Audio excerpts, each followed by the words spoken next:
Just giving it a second to get started here.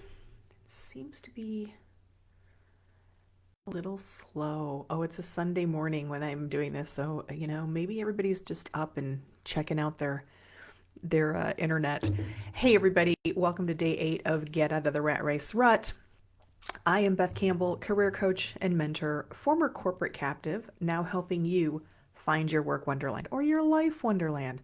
If you need somebody to help you through the career or life challenges, just send me a message or go to bethannecampbell.com/coach me. Don't forget the E in Anne. Sometimes you never know. Anne with an E, Anne without an E. I'm an Anne with an E. Thank you so much for being here. If you are live, please let me know in the comments. If you are on the replay, give me a hashtag replay. And of course, if you have any questions or comments, just let me know and I will try to get to them at the end of the program or on a future episode, perhaps, if it's a good question that I need a little time for. If I start shrinking, if I start dropping, I have an older desk chair. It's so comfortable. I hate to give it up, but the hydraulics are kind of fading and it's very weird because it's not consistently, like I'll go weeks and it's fine. It doesn't move, it doesn't change, it stays at the correct height. And then all of a sudden for like a week, it'll just drop. And so it started to do that today. The gremlin, the poltergeist has awakened. So if I start shrinking, if I start going like this, I'll try to remember to shift myself up. Um, okay, well, yesterday we talked about what it means if you unexpectedly get a bad annual review at work or you're put on a performance improvement plan or a PIP. And one of the big takeaways is if that happens, it's a good possibility that you're on the path to being laid off, your position eliminated, or worse, terminated for cause. I don't mean to scare anybody. It just, that is what happened to me, and it's happened to quite a few people that I know, and it's pretty ubiquitous when you talk to HR people and who are no longer in HR and actually now are serving you and the labor lawyers. So today we're going to take a deeper dive into what to do if you think you're going to be laid off or fired before, during, and after. And many of these tips will apply if you're voluntarily leaving your job as well. So you're in a situation where you think you might be laid off from your job. You have some reason to suspect, like something's going on. Maybe, like it did with me, it starts with a lower than expected annual review, like we talked about yesterday. Or maybe you heard a rumor about layoffs. Maybe you're being treated differently. Again, that happened to me, especially so you have a normally fine boss, but then all of a sudden they start being aloof or avoiding you or being short with you or even ghosting you. That might be an indication that something's up. Maybe you just went through a merger. Again, same thing with me. Merger or your company gets bought out. A lot of times there are, org changes that result in people getting laid off. Maybe you've heard about budget cuts that maybe are looming or headcount reductions, or maybe you just can't stand the smell of despair anymore and you're just looking to get out. Now, that was me too, but I just never did. The universe had to do it for me. Thank you, universe. Whatever the reason, there are some things that you might want to consider doing before, during, and after leaving your job. Why? One, to cover your ass, especially if you're in a contentious situation. To set you up for success on the other side, like if you're job searching. To keep your sanity and your self-worth, which is really hard to do when you're under that kind of stress. And possibly for some of you, prepare you for a legal battle, depending on your situation. I can't tell you how many people I have come across who lost their job like completely blindsided and were totally unprepared for the aftermath. So let's make sure that is not you. We don't want that to happen to you. So there are a lot of variations in the leaving, quitting, getting fired from the company situation, but I'm going to, like I said, I'm going to cover the more contentious ones, which would be, I think I'm going to be fired or laid off, or I just can't stand it anymore because it's so bad. If you're leaving voluntarily and you're on good terms, it's pretty standard. Some of this stuff, it's still helpful and may apply, but, maybe not all of it. Usually when that happens, you're giving somebody notice, you do however many weeks, you do a transition plan, you say your goodbyes, and then that's it. With a more contentious situation, here are some things that you should consider if you think you're going to lose your job or you're going to leave. If you have reasonable belief that you might be laid off or fired, start looking for a job now. Update your resume. Start looking while you have a paycheck. I know it's cliche, but it's true. It's easier to get a job. The best time to get a job is when you're already employed. If you do get terminated for cause, like if somebody's setting you up, right, which happens, it happens all the time, people, you wouldn't believe it, like poor performance, right? You're being set up, you're not really performing poorly, but someone's trying to make it seem that you are, and you get terminated for cause, it's going to be a little tricky to dance around that when you're looking for a job. Now, it can absolutely be done. It is done all the time, but it's a lot less stress if you don't have to worry about how to explain why you left your last job. And in the States, I believe it's still legal to ask your former employer if you're eligible for rehire. So start looking sooner rather than later. Reach out to your trusted network, which, by the way, is a good reminder to keep in touch with people with whom you've had good working relationships in the past. Networking is a huge plus for professional positions. All of my job changes have come through network, either somebody reaching out to me or somebody saying, hey, there's a job available. So I have not had to go through like the cold job search in 23 years, except for not even the first one, or even wasn't really. So networking for a professional is very, very key. Now, I'm not a recruiter, so I'm not going to dive too far into job seeking part of it here, but I can help, and I have helped other folks. So hit me up privately if you need some help. Number 2, start preparing on the home front if losing your job is going to be a financial hit. Cut down, start saving, etc. As a practical matter, you really should be thinking about this even if you're not going to be leaving your job. Like having a 6-month emergency fund, if you're able, it'll give you so much peace of mind. And if you are going to be job searching, in this day and age, 6 months is not uncommon or unreasonable, depending on the type of job you're looking for. It could take that long. So cut down on your non-essentials, which I personally think is a good idea anyways. I'm trying to be a little bit more minimalistic, right? We've got too many subscriptions. We don't use all the stuff that we get, and we have too much stuff. So just start, backing off on the non-essentials. Start putting money in the bank. Don't make any large unnecessary purchases. I mean, if you have to, you have to. If whatever, the air conditioning breaks, you got to replace it. And it's summer. But drive the car a little longer, just don't make any purchases that are not unnecessary, or that are not necessary, that are unnecessary. I don't even like really giving this advice because I'm such a believer in the power of mindset. And so I don't like giving energy to the negative. So take these precautions, but don't dwell on them. Pay the bills, cut down a bit, put money in savings, but keep a positive outlook when it comes to attracting money. And then throw most of your energy into visualizing and taking action towards your desired job and your salary, like thinking about what do you really want. Go see day 1, goal setting, and day 2, ideal work day. Those will help you with this, with the visualizing forward. Okay, number 3, you're still at work, you think you might be laid off. Start a detailed log and note any decisions, anything contentious, if you're being ghosted, excluded, if somebody loses their temper at you, if you're harassed, just in case. This is super important if there's any tension at work, even if you don't think you're going to get laid off. So get a notebook or a spreadsheet, whatever's your preferred method of tracking, and log every incident that you witness that might be important. Not all of it will be, but just err on the side of caution. Things like if there's a decision that is disputed that you disagree with and somebody overrides you and you just know, if somebody loses their temper with you or gets short with you on a call, especially if it's like your boss or the person who maybe put you on the PIP or gave you the bad review, if you're excluded from something that you have responsibility for. This was a big one for me because I had a lot of clients at my last job, and they would reach out to me. My team members and my clients would reach out to me and say, why weren't you on this call? Aren't you the project manager? I already knew that something was up, but it was just another underscore of like, really, do you think I'm that stupid? But so if you get excluded or ghosted, then especially things that you have responsibility for, that is a red flag. If somebody asks you to do something unreasonable, log it. Whatever it is, log each event shortly after it occurs because your memory is still fresh then. Facts only. It's okay to note how you felt or perceived something, but keep it factual. Don't assume or make up intentions for anybody else but yourself. Put the date, the time, the place, the context, what was happening. Were you having a meeting about whatever? Who else was there? Because you never know when you might need to call upon somebody to verify something. And then what occurred factually.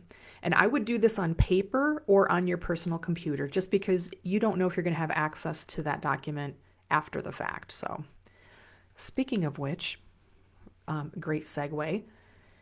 Obtain copies legally, if you can, of work that you have done as examples of what you do in case you end up job seeking.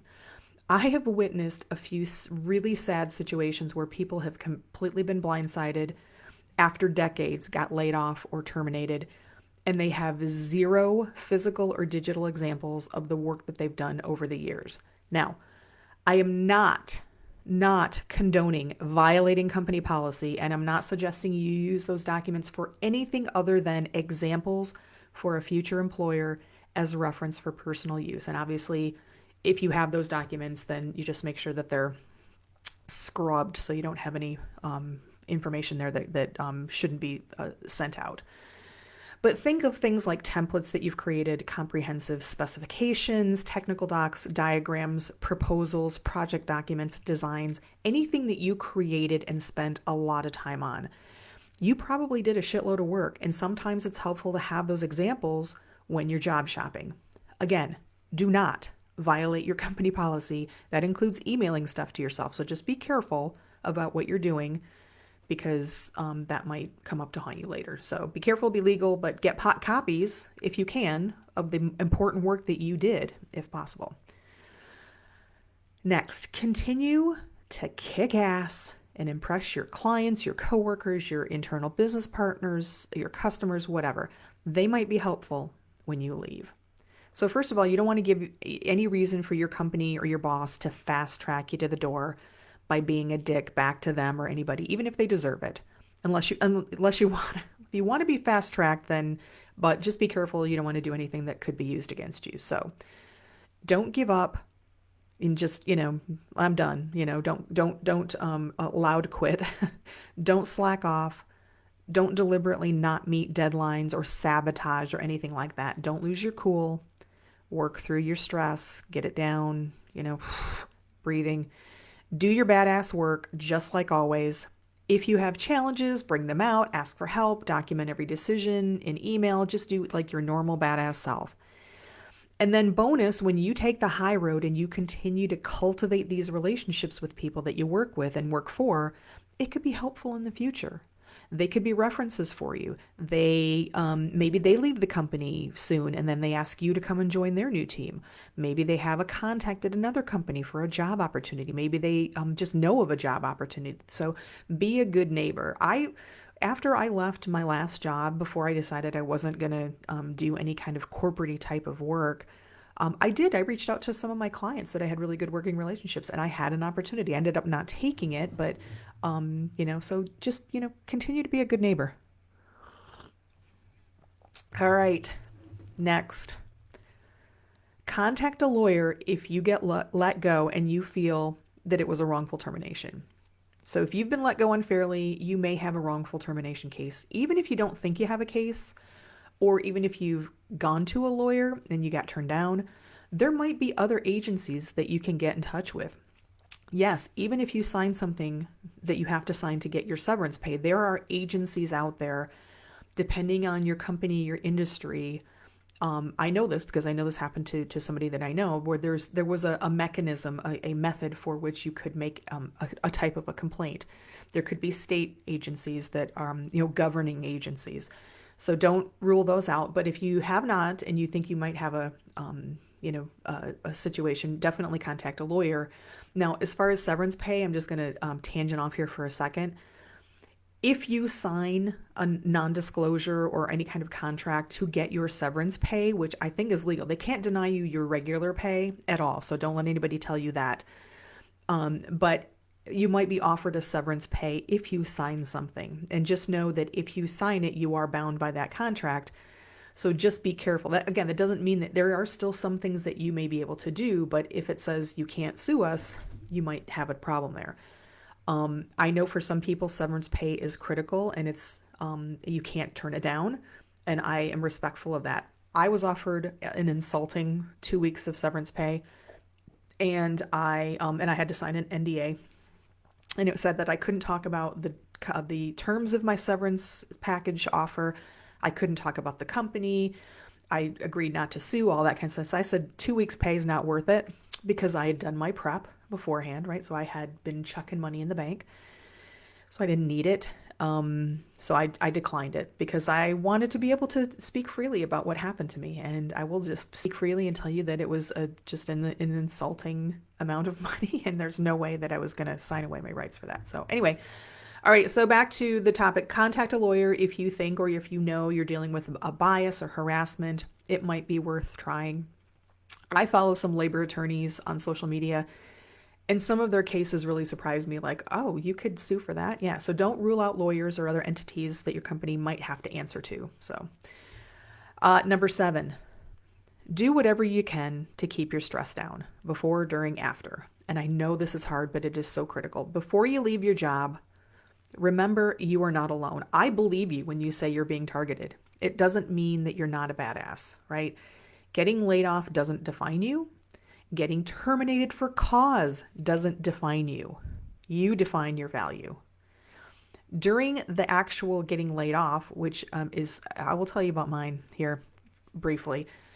It was about 30 seconds. I knew it was coming for months and months. And I knew when I got a random meeting, and then, so there was nobody. I could see only my immediate manager, but I could go to other people's calendars and I could see that they were blocked at the same time. So I just said, it's probably, and one of them was an HR person. It was a small company. Anyway, I knew it was coming. The whole deed was, oh, we're so sorry. We've been really working, but apparently we're going to have to eliminate your position. It was like, as if they hadn't been thinking about it for 6 months, right? And then, so it took about 30 seconds. And after it was done, I said, okay, is there anything else? And the two management people there said, no, that's it. I was like, okay, you can leave now. I basically just dismissed them because I had nothing to say to them, right? I mean, they didn't champion for me. I was ghosted, excluded, etc. Anyway, it is awkward, especially if you're not seeing it coming or you just, distracted, you're under stress. But remember, discomfort is the gateway to growth. Somebody is about to open a big doorway for you. It's not going to feel like it when it's happening, and maybe for a while. I get it. Believe me, I'm very respectful of what people go through, what I went through. But this is a good thing, and you'll be stronger for it. This was, for me, the best decision that was ever made for me. Now, I decided to not go back to corporate and a regular job, and you may not make that decision. But man, when you get out of a shitty situation, it is just like angels freaking singing. After you leave your job or lose your job, you got to take care of yourself. You got work ahead of you, right? Whatever it is, whether you're going back or not, you may have to job seek. So take some time off if you can. Again, preparing can help with this. If you are able to not drive yourself mad with the job hunt, then don't 700 applications a day. Job hunting is a lot of work. It is a lot of work. So, if you can cadence yourself, try to do that because it is very stressful. Sleep in if you can. If you need somebody to talk to, consider therapy. There is no shame in that. This is a very stressful time. And remember what we talked about on day 3. You're probably under way more stress than you think you are. It's okay to feel it, but keep those thoughts on the prize. So go back to day 1 and day 2, watch the replay, goals, and then a little tool to help you manifest your goals. Focus on what you desire. What do you want, right? Not on the shitty whole crap position that you just came from. Focus on your vision. Listen to that ideal workday over and over and imagine what it will be like, will be like, right? It is so critically important to keep an optimistic mindset when you're going through something tough like this.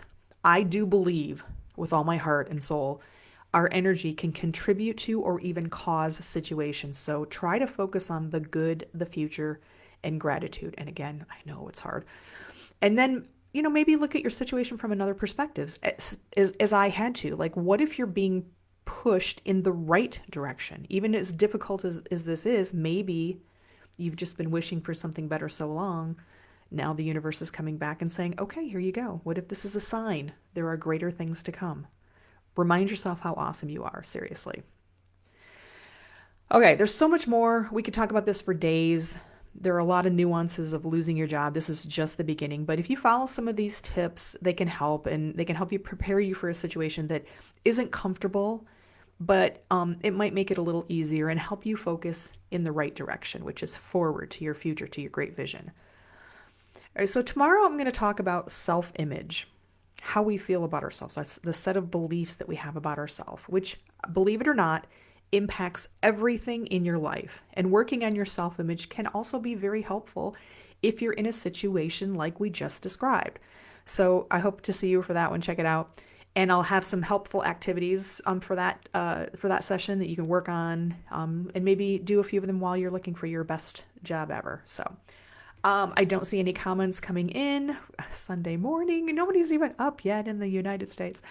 Don't forget to connect with me here on Facebook or on LinkedIn. Thank you so much for joining Get Out of the Rat Race Rut. You're here because you're a badass.